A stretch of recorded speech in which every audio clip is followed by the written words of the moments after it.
சேலம் மாவட்டத்தில் தொடர் மழையால் பொதுமக்கள் விவசாயிகள் மகிழ்ச்சி அடைந்து உள்ளனர்.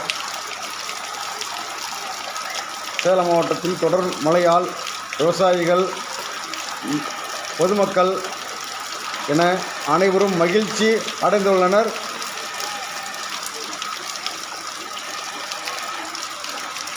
இம்மழையில் மாணவர் ஒருவர்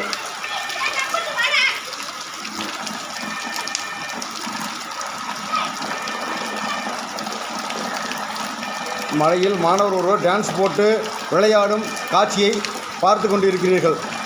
இந்த மாணவர் மழையில் நனைந்து டான்ஸ் ஆடிக்கொண்டிருக்கும் காட்சி தான் இது. இடம் நீ எதுக்கடி குறுக்க வந்து